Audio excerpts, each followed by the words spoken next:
Hey guys, so today's video is just going to be an update on all the questions that I get on the water only hair washing method. I'm going to try and put together a comprehensive Q&A.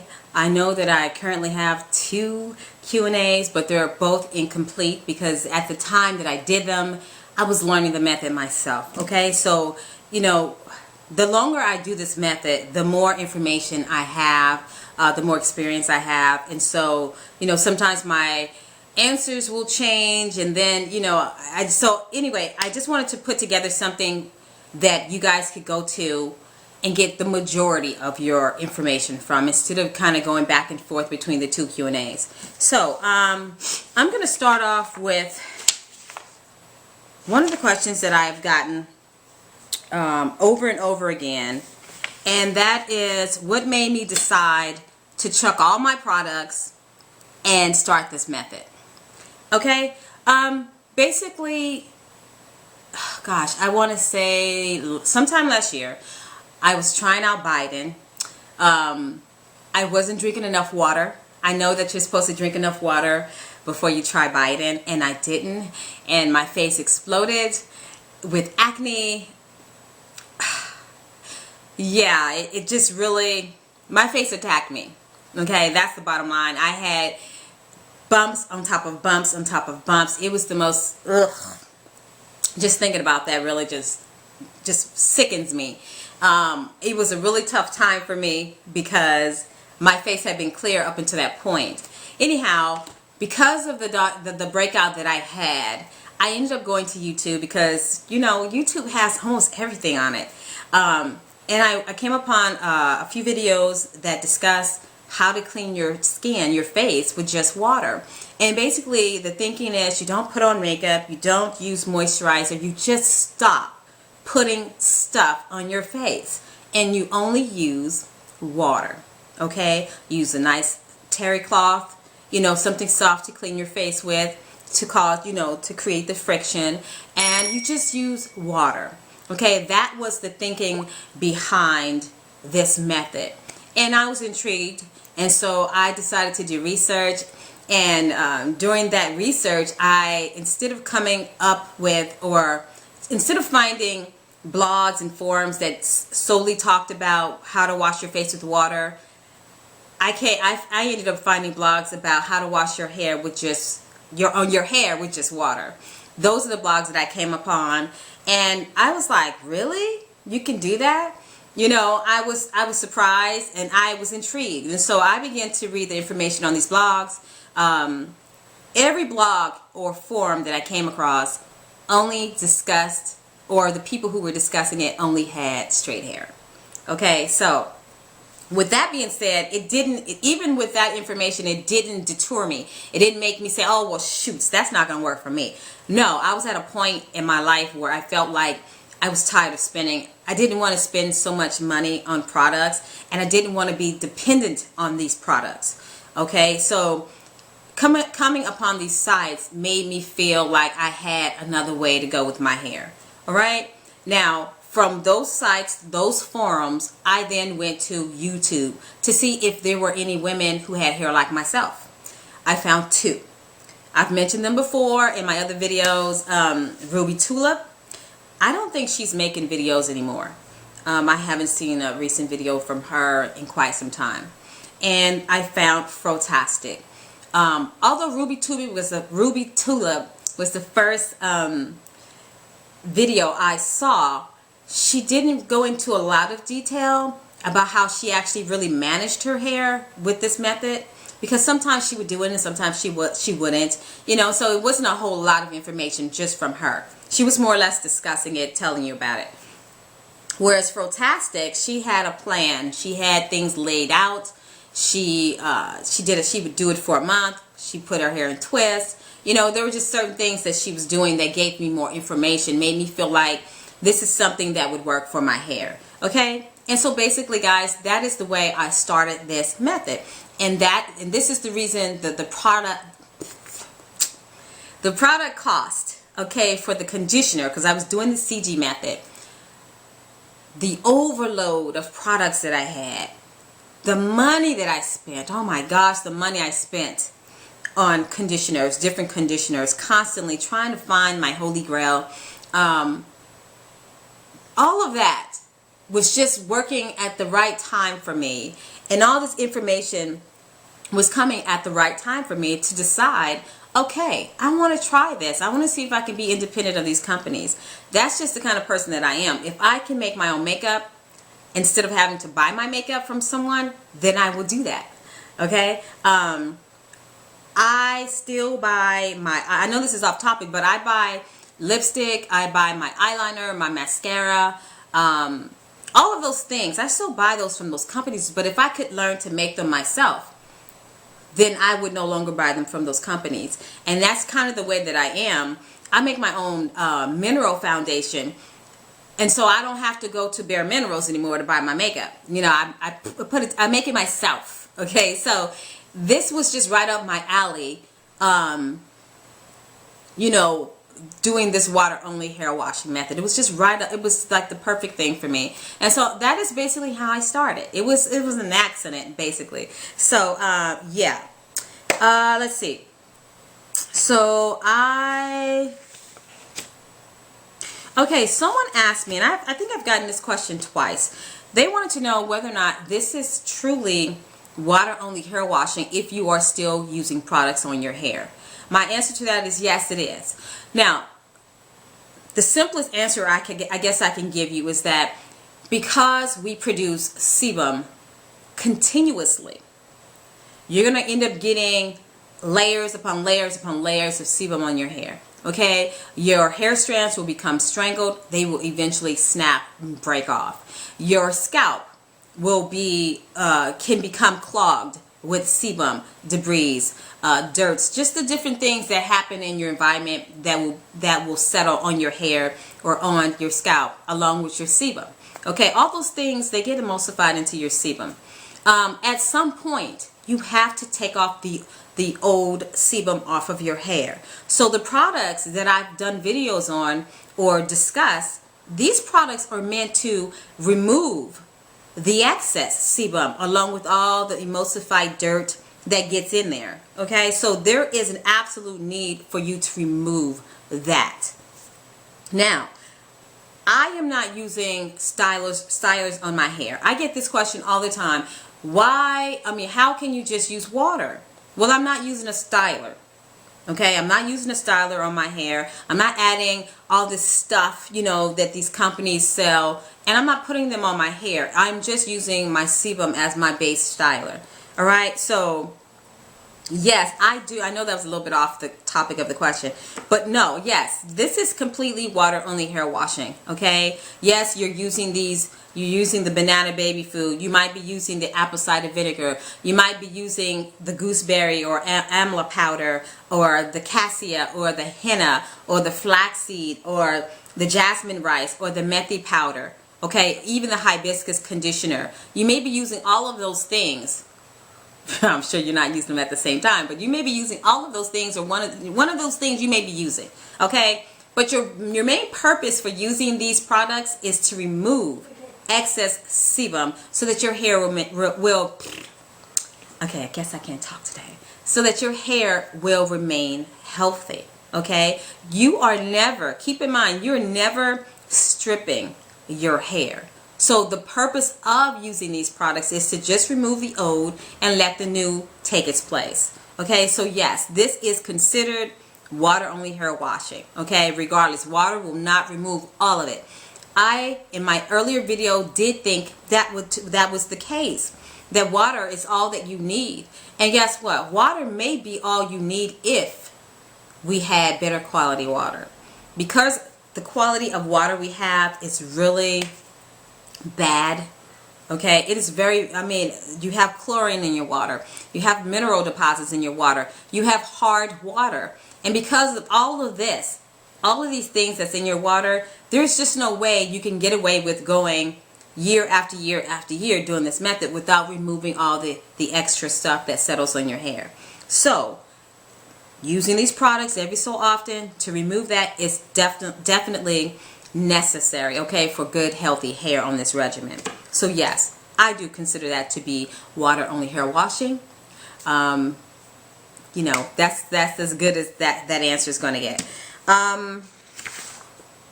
Let's see.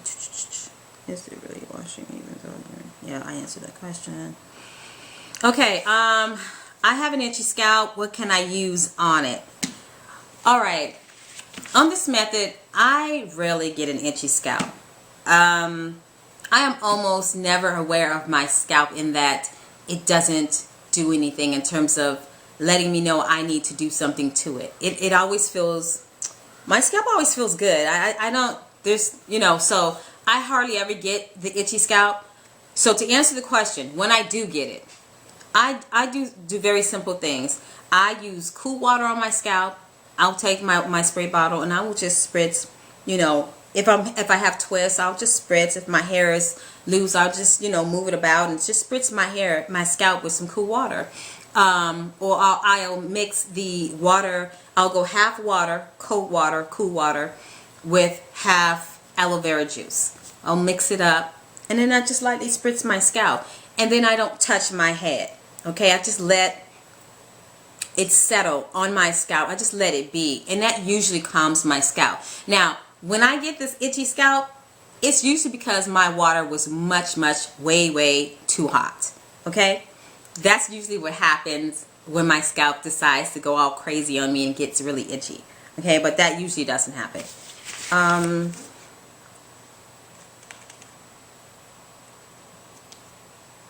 Okay, does your twist... No, how do I keep my twist in without them becoming tangled? Okay, if you've already been doing this method, you should already have sebum coverage on your hair. When you have the sebum coverage on your hair, each individual strand is covered with it, and there is a nice lubrication to each of your strands. There's a nice lubrication to each of your strands, and so when your hair is twisted and you're rinsing daily or even almost every single day, you don't get tangles in your hair. Your hair is not going to break off and fall off. I started off in twists. I started off in very large twists. I gradually went from about, I don't know, it could have been anywhere from 4 to 6 twists. It's been a while. Big twist. I kept my hair pinned up. I rinsed every day. I detangled each section either every day or when it was needed, which, you know, that first 2 weeks was the most difficult time. I gradually decreased in size my twists. I went from the really big ones to really medium-sized twists. And if you guys refer to my hair journey video, you will see how my twists got smaller and smaller and smaller. I started off these really big ones, and then these really juicy medium-sized twists to the mini twists. Okay, now as I got smaller and smaller and smaller with my twists, the more lubrication I had of sebum because of the rinses that I did daily, and that keeps your hair from getting tangled in your twist.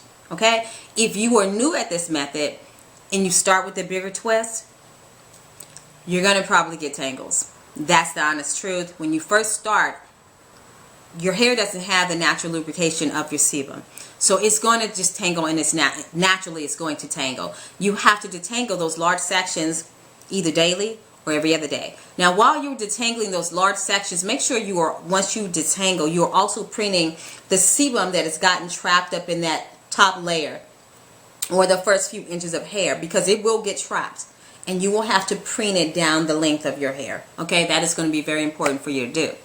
Once you begin to get complete coverage, then yes, you are not going to have the whole, you know, tangling mess in your twist.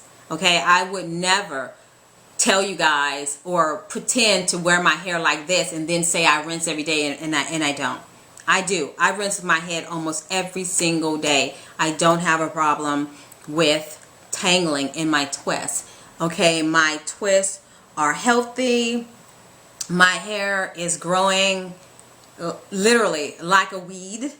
Okay, the sides of my hair grows faster, and the middle section in the very back grows really fast. It's faster than all the rest. Okay, I think the sides might grow a little bit faster than the rest, but as you can see, my hair is fine. All right. This is not a tangled mess. This is past 4 weeks. I've been lazy. I should have already redone my twists. They're frizzy. But this is what I'm working with here. It's not a tangled mess. And I rinse almost every single day, guys. Let me show you my scalp since I'm doing this. Okay, my scalp does not have a bunch of junk or gunk on it. It's clean. It has a very nice sheen to it. And that's just the layer of sebum that I naturally have. Alright? So that's the answer to the question. I hope I answered that, but I hope I gave you guys more of an answer versus rambling. I do that a lot, so sorry for that. Okay, so what about the dirt on my hair? Okay. I'm going to go through all the steps to this method. First, let me stop that. Okay, first, this is what you do before you start this method. Before starting this method, you want to make sure that you clarify your hair, okay, of all the previous products that you had in it. Detoxing is not the same as clarifying, so I do not believe you need to detox your hair. Clarifying your hair will be good enough, okay? You can easily use an apple cider vinegar rinse for your clarification, or you can use any product that you like. Any product that clarifies your hair, you can start off with that, okay? Anything you're comfortable with. Your main goal of clarifying is just simply removing all the stuff that you've previously put on your hair. You don't want your sebum to just cover over all that gunk. Alright, so what clarifier did I use, or what method did I use? I used an herbal treatment, an herbal conditioning treatment for my hair. It is an herbal conditioner. It is a bunch of herbs that I put together that I used. I do not remember every single herb that I used. If I did, I would gladly share that with you guys, but it's basically a combination of erythra powder, has some amla powder in it, and some other herbs, and I made a conditioner out of that. Used that in my hair. I followed that up with an ABC rinse. That is the way I actually started with my hair, but you guys can choose any clarifier that you like. As I already said, I started my hair off in large twists. I gradually went down to medium-sized twists, to mini strand twists. So that is the way I began in terms of how I clarified and the way I wore my hair. Now, one of the things that you're going to have to do on this method is you're going to have to massage your scalp daily. Massaging your scalp daily, the purpose of doing this is to stimulate your sebaceous glands.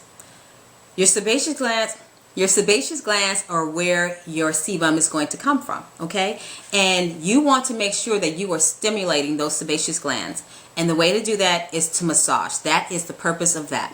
You can also invert your head, okay? Bringing your head forward will allow your blood to rush to your scalp. That will also stimulate your sebaceous gland, your hair follicles, okay?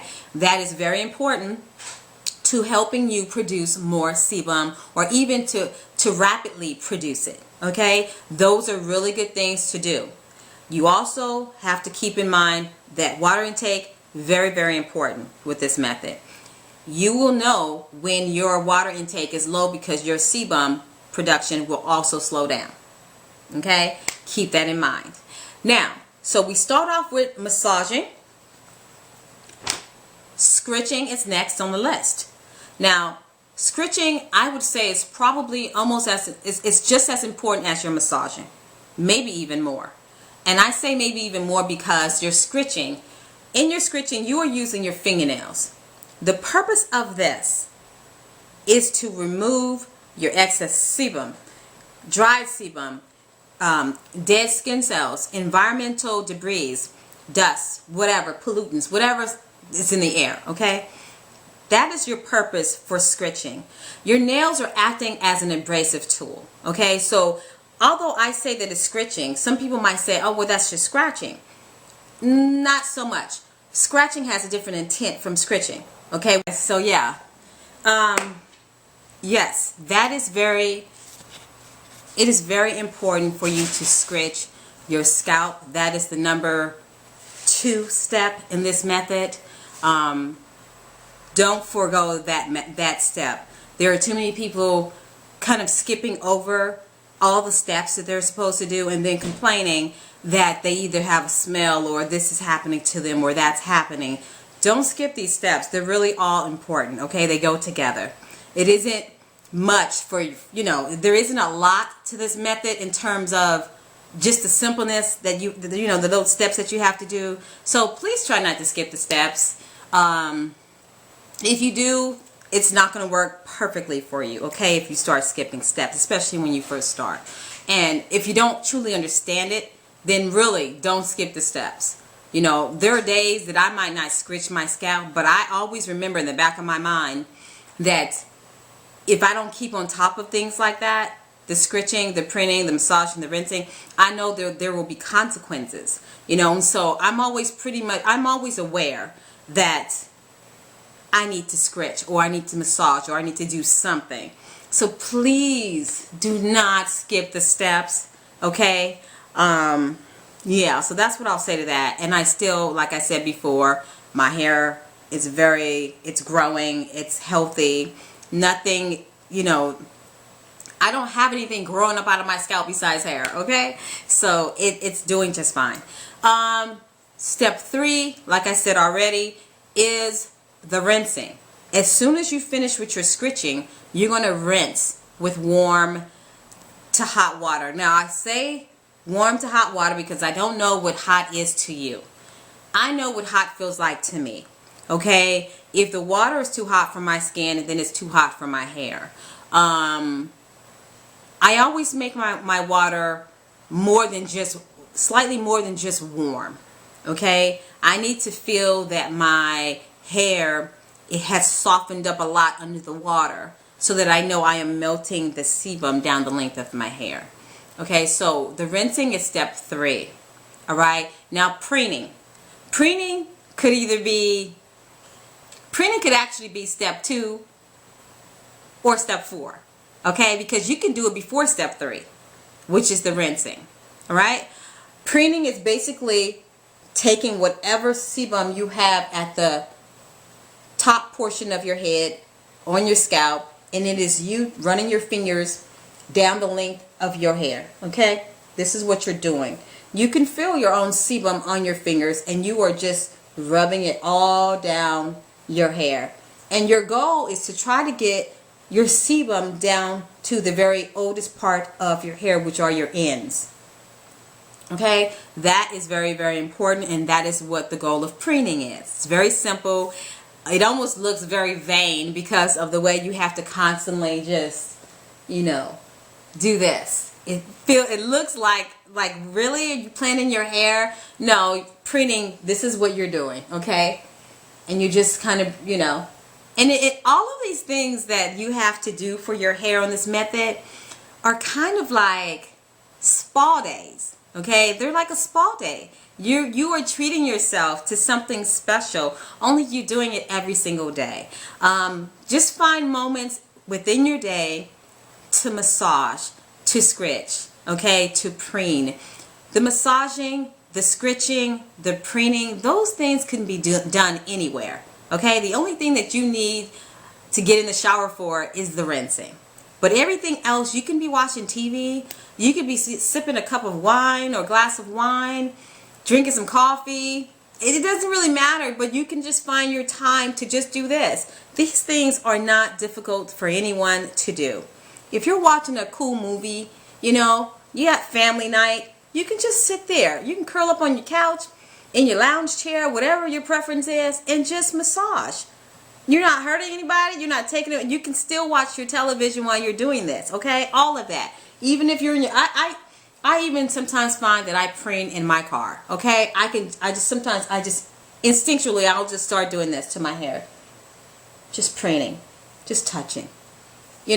Like a cat or something, some animal that's constantly grooming itself, right? So, anyway, those are all the steps that you have to do when you're doing your water rinses. This is something that I didn't include in, I think, my first Q&A. When you're doing your water rinses, in my opinion, it is best to tilt your head, to invert your head under the water so that the back of your sebum that settles at the lower part of your head can start to go forward, okay? So some of you guys might complain that you don't have a lot of sebum coverage. It's taking too long for you to get the sebum coverage. Tilt your head forward under the shower water and preen your hair like so under the water, okay? And as you are rinsing your hair, you want to make sure that you're also preening your hair under the water, okay? This is the kind of thing that I do. I will let that water hit my head, and my head is under, and I'm constantly going like this to feel and to smooth that sebum down to the oldest parts of my hair, okay? And I just constantly do this under the water, all right? This motion with my hands, bringing the sebum down. I will loosen up like this under the water, and sometimes I will also scratch while I'm under it, okay? And then I repeat the process of preening my hair under the water, just like this. Getting all the sides, the fronts, everything. Okay? When I am done, because I get this question a lot, how do you keep your twist neat? I tend to do 1 or 2 Bantu knots in the front of my head. If your hair isn't long enough to do this, you can do this in several sections, if that's what you want. And this is what I do. And I tuck it like this. Now, usually, obviously my hair is wet at this point, and so my hair just stays in that top knot like that. I will leave that like that for several hours, just so that my ends will be really, really smooth when I remove them. And I also get a lot of fullness on the rest of my hair, because as you know, twists can make your hair look so thin. Okay, that is how I keep my twist neat, because that is another question that's on my list. Alright, that is what I do to keep them neat when I'm rinsing. All of this combined together keeps my hair smooth. Alright, and so I think I really covered how the steps for this method and what to do under the shower water. If I've missed anything, let me know. I'm trying not to miss anything, okay? Alright, so, doesn't sebum clog your pores and create hair loss? Yes, it does. Sebum does clog your pores, and it will create hair loss. That's why you have to use the scritching. The scritching in itself will keep that from happening. Okay? That is why I keep saying, I keep stressing, use the steps. The scritching is to keep that from happening. Look, too much sebum will clog your follicles and will drown out your follicles.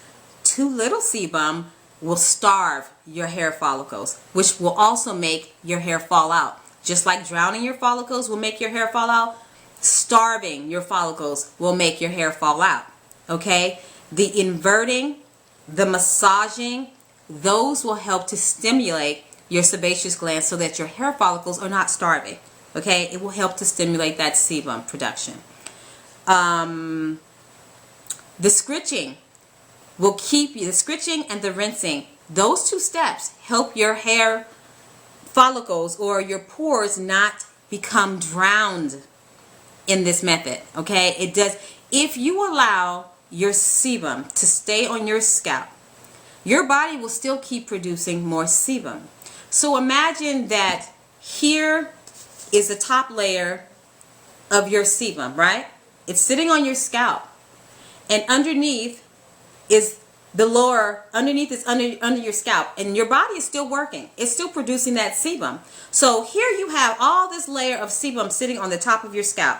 It's starting to dry. Why? Because you're not rinsing like you're supposed to, and you're not scritching it up. You're not using your fingernails as an abrasive tool to dig it, to loosen it up off of your scalp. So instead what's happening is that sheet of sebum is now covering your entire head, your entire scalp. and it's begun to dry, okay, which eventually will start to look like dandruff. Not all dandruff, by the way, is actually dandruff. Some of that, if not most of that, is dried sebum, right? But now it starts to sit there on your scalp while your body is still doing its job.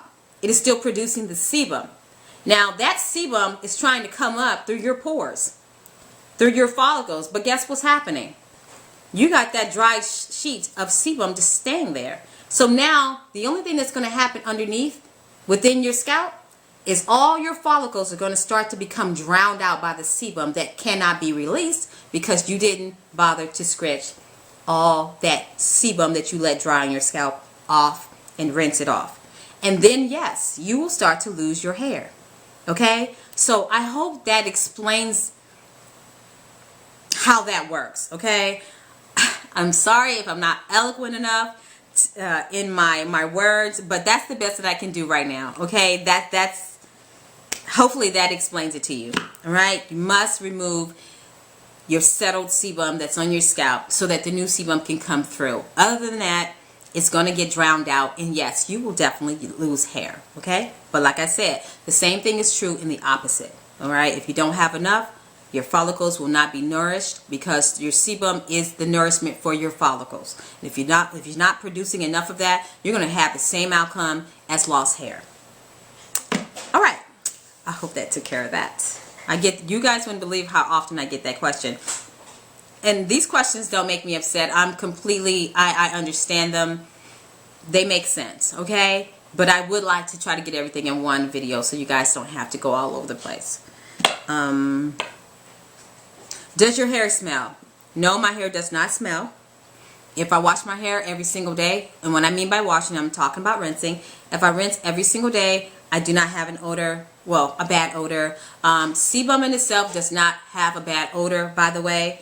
I don't believe sebum actually has a distinctive odor on its own, but once your sebum comes through your pores, through your scalp, what happens is it works with your body chemistry. If you currently have pollutants on your scalp, dead cells already on your scalp, then yes, your sebum will begin to work together with your body chemistry and with those outside environmental things that's on your scalp. That in itself is going to create the smell that you might be getting that's bad, okay? That's why the scritching and the rinsing is important, okay? My hair smells fresh. I've already said that to you guys. It always reminds me of that scent before the rain, okay? It always smells well. I will say 99% of the time it smells good, except for when I've been to the gym. Once I go to the gym, instead of my hair smelling fresh or earthy, because if I skip my water rinse days, my hair tends to smell more earthy, which in my estimation, I think is just simply more compounded smell. My regular smell, my natural smell is just stronger. So those days that I skip, I get a stronger smell, and that's usually pretty earthy. On the days that I've skipped and then I go work out, for some reason, because there are 3 different smells that I get, but for some reason on my workout days, I end up getting this plasticky smell to my hair. It is not a bad smell, but I don't exactly like it either. So, but yeah, that is what I'll say about the smell. My hair doesn't smell. If your hair does smell, ask yourself if you're doing the scritching. Ask yourself if you are rinsing your hair properly.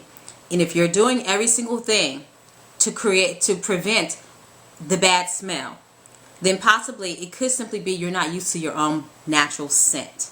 Okay, that is an option. The other option is it may be something you're putting into your body that you're sweating out. Okay, so check into those things. And so that's the answer to that question. Why does my hair feel sticky? Feel so sticky? Your hair probably feels sticky because of the different textures. When our sebum is waxy, just as a general thing, it tends to be waxy. Okay, our sebum tends to be waxy. If you have cottony hair, when your hair is wet and when you got sebum on your hair, it's going to be sticky feeling. Okay, once your hair dries or even is damp, that sticky feeling should go away.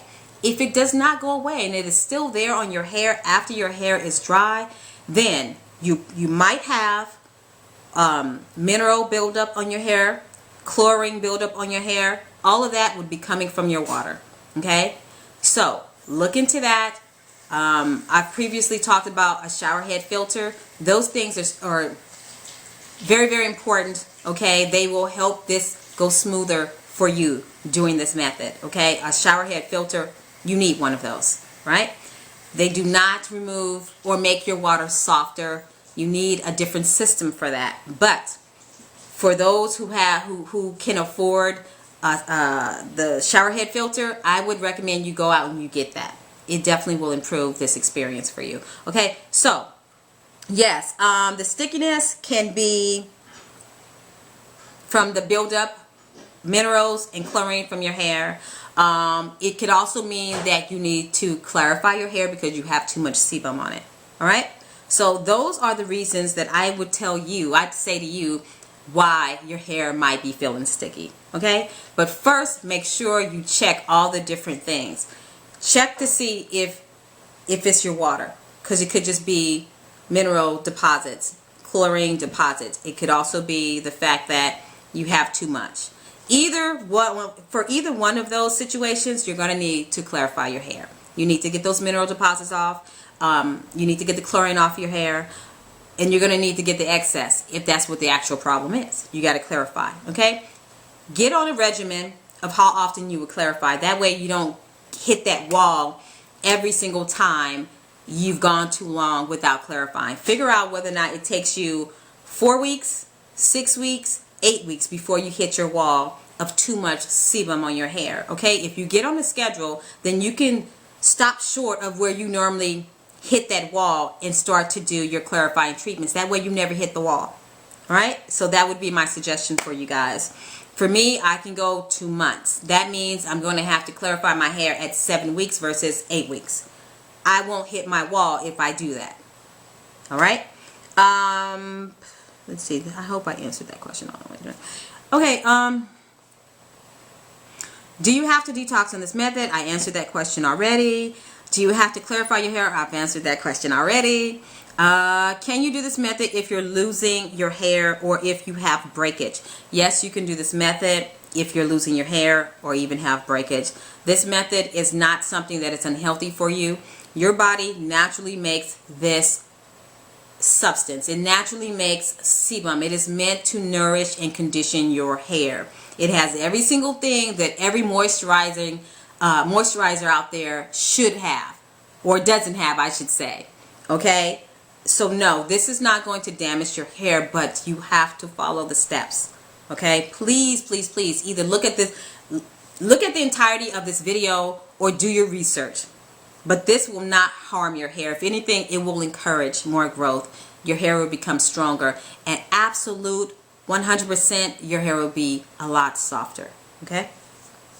Do you have to water rinse daily? No, you don't have to water rinse daily. I don't water rinse daily. I water rinse almost daily. It just really depends on my mood. In the beginning, I say water rinse daily. Why? Because you want to encourage more of your sebum on your scalp to come down or be melted down the strands of your hair with the warm/hot water rinse. That is, to me, an important thing to do in the beginning. If you choose not to do that, you can always simply spritz your hair with water to make sure you're moisturizing it, squeezing your strands like this to get that water inside of your hair. You can always choose to do that, or use the GHE method, the greenhouse effect method, okay, which is basically putting a baggie over your head. You can spritz your hair first, put the baggie over, sleep in it overnight, or you can simply just put the baggie over and allow your natural steam and sweat to create the condensation within the bag so that your hair will get nice and moisturized. Okay? Conditioner. I do not use that because it has too many things in it that will probably or likely strip your sebum. Now, if you want to do some type of a modified version of this where you make sure you don't put it on your scalp but you only put it on your hair, hey, go for it. Try to figure that out. But just be aware of what the effects of that will be. So the question was, can I use henna? Yes, you can use henna. You can use henna. I have a whole array of natural products that I've either discussed already or that I will be discussing in this video. I'm going to do all of that at the end of this video, but everything I'm going to be discussing, none of these things have stripped my sebum except for one. Okay, so let's see. trying to hurry up to this video. The last one I did was over 2 hours, okay? So I'm trying to condense this down to 1 hour so that I can do my editing and maybe do 45 minutes. Okay. Can this method be used on permed or straightened hair? Yes, this method can be used on permed or straightened hair. Just understand that there are going to be some slight differences with permed or people who want to wear their hair straight. You are not going to be doing the rinsing daily. Permed hair cannot be wet like that. You're going to probably be looking for a boar bristle brush for this method, and that is how you're going to primarily get the sebum down onto your strands along with preening. Okay, there is going to be a trial and error for that. My hair is not straight, and I generally don't wear it that way, but I would say to you that yes, you definitely can. Listen, everybody, your natural oils are made in your body. It's just the way we're made. It was always supposed to be a source for our hair and skin to moisturize and condition. Okay? So yes, you can definitely do this method. Just understand that the rinsing part might not be for you, especially if your hair is permed. If your hair is natural but you primarily wear it straight, then yes, you'll be able to do more rinses than say someone with a perm. But you are still going to have to utilize a BB brush and a lot of preening. Okay? What will happen if I use dye or other chemical products on my hair once my hair is covered in sebum? Okay. I perm my sister's hair every 6 to 8 weeks. I will just tell you about that experience. Her hair is never stripped of her sebum, but she's been doing it for a long time. And so she always has a nice amount of sebum to protect her hair from the actual dye.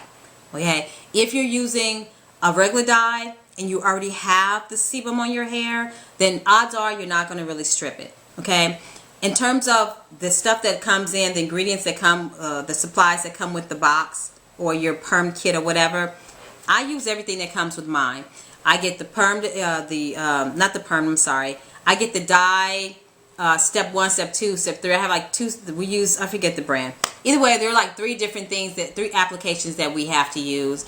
One is the activator and one is the actual dye, and then the third one is basically a conditioner after we've rinsed her hair. And so that's what we use. It never strips her sebum. I think if you use something that if you're getting a color that's going to be, if you're going to be lifting your color, so therefore you need like a bleaching first, then yes, you absolutely are going to strip. There's no doubt in my mind that you're going to strip that sebum from your hair. If that happens, that's fine. Don't worry about it. Just start over. That's it. Once you already get your body used to producing sebum, the sebum comes in that much faster. So you won't have to go through that grueling experience of trying to get that sebum back on your hair. Once you've already gotten it started, it will pick right back up. You'll get it, get the coverage quickly. It won't be a problem. How long does it take before you get total? Okay. How long does it take me before I get total sebum coverage? It took me 3 to 4 weeks. Everybody is different. The hair length is going to matter. How much you produce will matter. Okay. How often you rinse will matter. Okay. So everyone is different, but for me, it took about 3 to 4 weeks to get total coverage. And as I said before, my hair was about 3 inches past my shoulders when I started this method. Right now, just to cover it, since I'm already talking about it, my hair is past my waist in some places and at my waist in others, and then shorter than that in other places. Okay, I have layers of, in different places. None of my hair is the same length. All right, but yes, my hair has grown a lot on this method. And it was already long before I started this method, about 3 inches past my shoulders, according to my sister. So, let's see. Okay, what is preening? I covered that. What were you doing with your hair before you started this method? I covered that. Has your hair grown more since you started this method? I just covered that. Yes, it has. My hair actually does grow like a weed. Yeah, it's kind of ridiculous. I actually just recently did a trim. I cut off about 1 inch to 2 inch. I cut off about 1 inch to 2.5 inches about 3 weeks ago. simply because I went to the gym, I'm just going to make this quick, went to the gym, went to the sauna. Don't go to the sauna unless you laden your hair with oils or something to keep your hair moisturized. After coming from that sauna, my hair felt prickly. I could feel my cuticles. They were raised. And I panicked. I doused my hair with super cold water to try to close my cuticles. Anyway, long story short, took my hair down, had all these breaks. It was horrible. Okay? Be careful with those saunas. Dry sauna too, by the way. Let's see. Do you have to wear your hair in twists while on this method? No, you don't have to wear your hair in twists while you're on this method, but it does make it that much easier if you have anywhere between medium length hair and long hair. It makes it that much easier, okay? If your hair is shorter, then you can get away with just using your BB brush or even your fingers and just constantly massaging, scratching, and rinsing. For those of you who are starting off with shorter hair, it's going to be a lot easier for you guys, and you're going to, I feel like you'll be able to get more of a handle on this regimen, because you can see your hair. Everything will be new. Your sebum will be new. Your hair will be new. And I just think you'll have a better time at it. Yeah, you'll grow into it just as your hair will grow into this method as well. So the answer to the question is no, you don't have to have your hair in twists. I just find it to be easier to start that way. Some of you guys won't like the little pigtail looks, or it's just not going to be for you. But then you're going to have to figure out how to do it with loose hair. Okay. Why is massaging your hair daily important? I think I covered the massaging, why that's important. Can I never use soap or shampoo on my hair? You can use soap or shampoo bar soaps, and you can use shampoos on your hair if you want to strip your hair. Sure, you can do that. You can do whatever you want on this method. If you are going to be one of those people who don't want to deal with the natural products that don't strip your hair, and you just kind of feel like you need the shampoo because it's just it's your habit, right? And it's your belief that you need it, then go ahead and use it and then pick back up the method. Listen, what I want to tell you guys is customize this for you. Customize it. If you need your shampoo because it makes you feel better, makes you feel like, oh, I feel a little bit cleaner if I use my shampoo. Okay, sorry, I don't mean to make fun. But if you just feel like, the shampoo portion will make you feel cleaner, go ahead and use it. Just adjust to the method and understand that will strip, and then you will have to start over. But that's fine if that's what you're willing to do. Can I use this method on hair even though it's short? Yes, I've covered that. I have 4G hair. Will this method work on me? Yes, it will work on anyone. This method will work on anyone who has hair, people. Okay, if you have hair, it's going to work on you. I don't care if you don't have curls. I don't care if your hair in the past has felt like a Brillo pad or something like that. I don't care what it is. This will work on you. And trust me, for those of you who are having an issue with softness, your natural sebum will soften your hair. Okay? So yes, you can do this method if you have 4G hair. I know what you mean when you're put the 4G, 4Z. I get it. But yes, you can use this method. I did a video with my sister. Her hair texture is not like mine. It's different. My whole family heads of hair are completely different. No one has the identical head of hair in this family. Okay, so we are primarily, almost all of us are actually doing, my mother, my sister, my husband, both my sons, and now my daughter is just starting to do the method as well. And all of us have different heads of hair. Okay, so yes, it works for you. Your body produces it. Yes. What does sebum do for my hair? I've already covered that. It conditions, it moisturizes, it protects. Sebum is actually a natural protectant against the elements as well. Heat, cold. If you have enough of the sebum on your hair, it will also repel the water. Regular temperatured water, it repels. When you use warm or hot water on your hair that is covered in sebum, it allows your cuticles to become open, which is what you want because you want to bring the moisture into your hair. Shooting your hair with a burst of cold water after your water rinses is a good idea because it will close your cuticles back up. That's what I do. I know I may have not mentioned that earlier, but yeah. What tools can I use while on this method? You can use any tools you want on this method. You just have to remember to treat your hair differently on this method. It's going to require a different handling. Okay, so figure out whatever tools you want to use, and I would caution you not to ever handle your hair with tools while your hair is drenching wet, because you will more than likely have a sticky feel to your sebum, to your hair, especially if you have cottony hair. If you have a silky kind of textured hair, then the rules might not apply to you. All right, my husband has that type of hair, and he brushes his hair with a Denman brush and the BB brush, whichever one he can get his hands on, and he uses that brush on complete wet hair, and his hair just smooths and glides back as he's using it. So it depends on what type of hair you have. Okay, so use caution. What if I have hard water? I talked to you guys about that. There is a company that sells water softening sticks. I will put their information up. It is an individual system that is meant to soften your hard water, but it is specifically for your shower.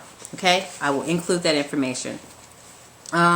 What's the point of scritching? I've talked about that. What about the dead skin cells on my scalp? I've talked about that. How do I keep my hair moisturized on my non-water rinse days? I believe I've covered that. How do I keep my twist or knee? Yes. Some of these questions I already kind of knew were coming, okay? So I'm just kind of making sure I cover them all. How will I know that I have total sebum coverage? Look, you will have different sections of your hair that will feel different.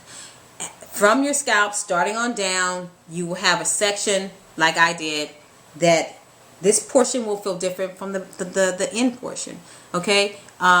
You'll know it by the feel. Just pay attention to the way your hair feels. You know what it feels like. But a quicker way to understand how you can tell when your hair is covered with it is when you take your shower, after you do your warm water rinse. Sorry about that, guys. After you do your warm water rinse, shoot your hair with some cold water. The hair the hair will constrict, okay? It will just shrink up under. You will feel it begin to shrink under your hands, okay? You can actually see it happening, and it feels different. Under the water, it will feel a little stiffer and more solid, like maybe you have something on it, but it kind of feels springy at the same time.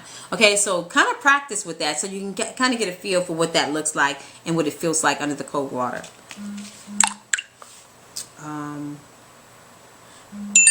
Okay, what is sebum made of? Waxes and oils and other things that I am not about to try to get all into. Is sebum waxy or oily? Sebum is both. Okay, I don't know why sometimes my sebum is waxy and then why sometimes I get this really oily sebum. My best guess is that, and I haven't been able to find anything online as well. If you guys find the answer to that, please put it into my comment section. I would love to know the answer to that.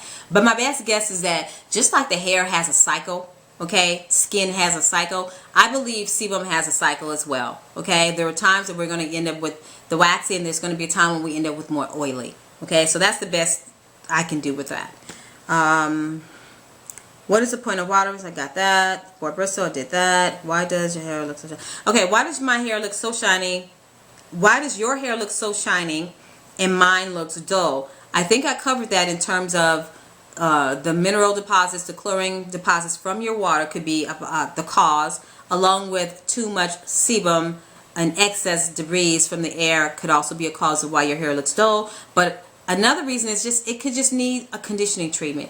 If you've checked all those other things and none of those things are the cause of your dull looking hair, use your banana baby food. It will instantly brighten up your hair, make your hair super shiny. Okay, you guys can use this treatment every single week to keep your hair shiny if that is a concern, right? My hair is not always shiny, by the way. I have those times where I slack and I don't do my clarifying every 7 weeks, and I will go past that time and then I have dull hair and I have to take care of it. It happens, okay? You guys have to give yourselves a break. You have to give yourselves a break, and you have to not be so hard on yourself, okay? I am not doing anything that's special here that you guys can't do yourself. Nothing I'm doing is impossible for you to do yourself. Your body produces the same thing that mine does. Okay, so please try to be a little bit you know, less critical of yourselves when you're on this method, because we're all kind of learning together. I've had people, my subscribers, give me information that I did not know, and I've given them information that maybe they did not know. So we're all kind of like sharing this information together. So try not to be so hard on yourself. Let's see. How does board bristle work? I'll talk about that. Okay, how do I clean my board bristle brush? I have that in the other video, guys. Please go to it. But quickly, you just turn your board bristle brush upside down. You use a little bit of soapy water, and you kind of go like this in your bristles, and you kind of shoot some water up in there. You can place it upside down in a bowl of water that's not completely full, so that you can get all the soap out of there. Okay, you also know that you have a 100% board bristle brush. More than likely, smell your board bristle brush. Smell your brush, and I guarantee you, you will understand that it's actually a board bristle brush, 100%, because it stinks when it's wet. Oh yeah, it smells like the animal. I assume that's what the animal smells like because, well, I have never smelled a boar, but I can imagine that's what it smells like. How often do I clean my board? How often should I clean my board bristle brush? If you're using it daily, clean it daily. Whether that be the method that I've just talked about, or you can also, if it's not a lot of stuff up in there, use another comb or something, and you can just kind of take your board bristle brush and kind of use some friction with your comb to get all the dusty stuff out of it. You can also do that as well, okay, if there's not a lot of stuff in your brush. But I would recommend that you do clean it daily, because what will happen is the excess sebum and all the debris and the dust that gets absorbed into the bristle brush, if you leave it in there and then you begin to brush your hair again, you're literally going to deposit that stuff back into your hair. So clean your brush just daily. Okay, what about the Darling Hair Shaft? I'll copy that. Does sebum okay. Get that one. I think I got everything. Gosh, I hope I got everything. Now, so I hope that I am under an hour, or at least not 2 hours like before, because that was horrible. Okay, so I'm going to talk about all these products that I have, all right? And then I'm going to tell you each individual products, how I believe they work in terms of their strength in taking the sebum off of your hair.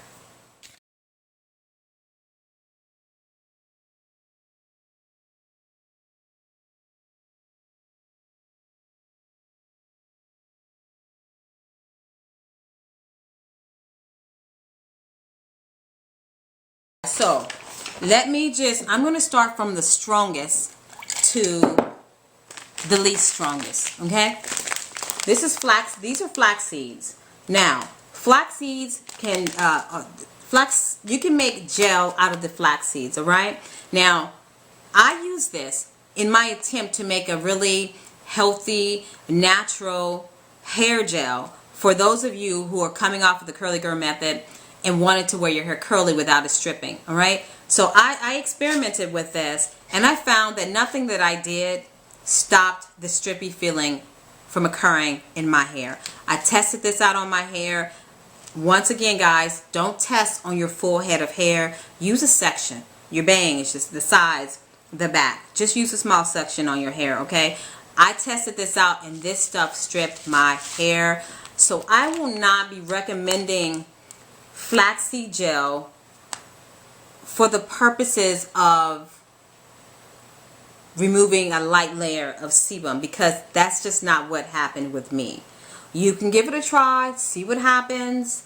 You may, your hair is different from mine, so you may have a different reaction to this stuff, but it definitely cleaned my hair. I will continue to say this is an awesome detangling gel that you can get from these flax seeds. It's really great at detangling your hair, but I just found it to be a bit too strippy for me. And so yes, this is number one in terms of removing sebum, and I say removing sebum because that's what it did for me. It didn't just remove a light layer. So I personally will not be using this anymore. In terms of strength is the henna. Okay, now the henna removes a lot of your sebum, but in my experience, it does not strip your sebum. This henna, besides the purposes of why I primarily use it, which is to remove sebum, There are benefits to this henna. I will be listing them. All of the benefits of everything that I'm going to talk about, I'm going to list it so that I don't have to use up my video to actually talk about it. But I will tell you that this henna rinsed out of my hair really easily. I did not have an issue with rinsing this out of my hair, which I was surprised about, but I assume it's because my hair is already covered with my natural oils. So the henna just glided out of my hair. Okay, I took one pass under the shower after using this. After I used this henna, I followed up with the baby conditioner, with a baby banana food conditioner, okay? And so that would be, this is the second one in terms of strength and removing the excess sebum, okay? Also, it lasts for about 4 weeks. I think the benefits are 4 to 6 weeks after using henna, okay? Here's cassia. I've tried this. This also ranks right up there with the henna in terms of how much sebum it takes off. It takes off a nice amount, does not strip. This is called the neutral henna. It does not dye your hair. However, if you are a blonde, a natural blonde, it can make your blonde hair more so. Okay. This I believe lasted 2 weeks in terms of the effects of it. But yes, this also cleaned off the excess sebum without stripping. The next on the list is amala powder or amla powder or gooseberry, because I don't know which pronunciation is correct. So I will call this gooseberry. This stuff is awesome. It worked very well on my hair. It made my hair stronger, just like the previous 2 herbs that I showed you guys. And the only thing I would say with this here is to make sure that when you purchase this, you're actually getting the actual herb, okay? I have a Facebook friend who informed me that there was a story out there about a company who had sold some of this gooseberry powder in its own, different jar or container, and it basically took the lady's hair out along with her daughter. A lot of breakage, a lot of loss of hair. So make sure you are actually getting what you think you're getting, okay? But this took me forever to rinse out of my hair. I don't even know how many passes I took under the water with this stuff. It could be because my hair is really long and it clumps together when it's wet, so I'm not sure. But I still recommend this because this is a medium strength in terms of removing excess. It does not strip, which is awesome in my estimation. To me, it's good. None of these things strip except for that flaxseed gel. So this is also medium. This is medium strength. The flaxseed, I would say, just over the top in terms of stripping sebum. The cassia and the henna are higher strength. It's pretty high in terms of taking your sebum off. I would not recommend using that unless you are already covered. Okay, I wouldn't recommend you using this product either unless you're already covered in sebum. You have full coverage. Then you can actually use this, and you can use the cassia and the henna. That is the only time I'm going to recommend you use it if you are fully covered. Okay, because that means you're probably covered enough to use it safely. Methi powder. All right, I did an earlier video on this. This is also called fenugreek powder. I consume this as well as use it as a facial mask. This has protein in it. All right, so those of you guys who are asking me about the protein, which I forgot to answer in my Q&A, yes, you can still use your protein treatments. Eggs, yogurt, I feel like I'm missing something. Anyway, eggs and yogurt are a really good protein treatment on this method. Neither one of those I found to have stripped my hair. Yes, I did try those and they work. I am not displaying those here because they're not something I'm going to go back to. Okay, but Methi powder also has a small amount of protein in it. It does remove, this is mild. This is a very mild sebum remover, okay? It removes your excess mildly, but it also leaves a scent. Don't use this if you are going to be bothered by an herbal scent, a celery scent, and primarily a syrupy scent. Okay, if you don't like the smell of syrup following you everywhere you go, do not use this. But it works really well. It works quickly, and it stopped my breaks in the beginning of my journey almost 99%. Just like bam. As soon as I had this on my hair and I rinsed it out, it stopped the breaks almost immediately. Refer to my video where I talk about how to make the conditioner with this herb. Do not use the powder in your hair. I want to stress that. Absolutely do not, please guys, don't use the powder itself. I think I want to make that clear. If you put this powder in your hair, you will never get it out. Don't do that. Refer to my video about how to make the conditioner for this, okay? Also, I said to you guys that I take it internally. I do that because I like to use it as a body deodorant. I smell really sweet and syrupy when I take it consistently. So, just as another tip, side tip. But don't take that if you don't want that effect. You can also find that in the herb, the actual plant form, and you can put the leaves in your salad. But if it's gonna bother you, then don't do it. But it does. I'll just say this: you will not have to use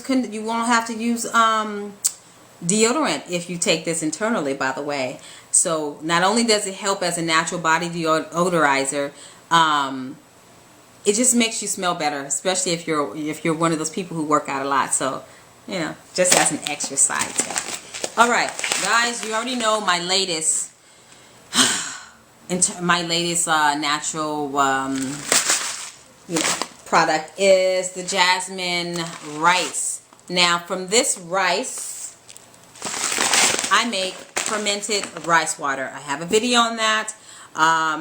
This is the same strength, I would say medium strength, just like the methi. It goes side by side together in terms of removing your sebum. You can use the methi powder, the fermented rice water, the baby food, the hibiscus, and the you know what, I won't say that, I'm not going to include that, but I would say that the methi powder, the conditioner, the rice water, the banana baby food, and the hibiscus conditioner, those are very gentle enough to use weekly if that's what you wanted to do.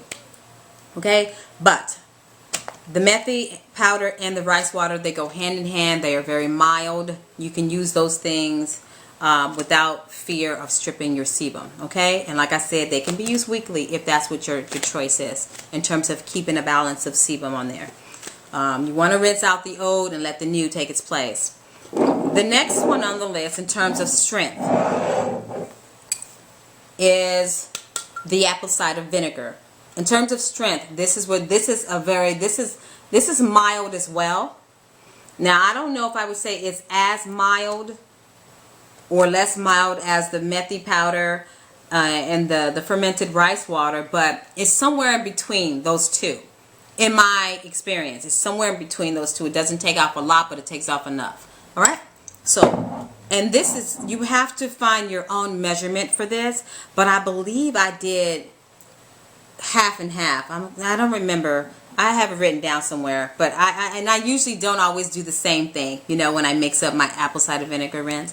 So I think I did half and half, or 3 parts water, 1 part apple cider vinegar. I'm not even quite sure, but now these are the 2 mildest forms of sebum removal. Okay, these 2 here. The banana baby food moves a very fine layer of it. You can safely use it weekly, just like you can with the hibiscus conditioner. As I said before, I have a video on that, so if you're interested in it, you can definitely use that. Any hibiscus plant, like the leaves and the flowers, I believe almost any, I won't say any, I'll say I think that most of them can be, you can use conditioner. The blue ones, the white, the really big ones, the flowers, the blue, the whites, the pinks, you know, the reds, they can all be used to make conditioner. Okay, double check to make sure. The other ones in my estimation that you can actually consume are the red ones, so please don't be eating your hibiscus flowers unless you have checked it out for yourself. But yes, so these are the 2 that are the least stripping. Okay, will remove the least amount of sebum: the conditioner, the banana conditioner, and the hibiscus flower.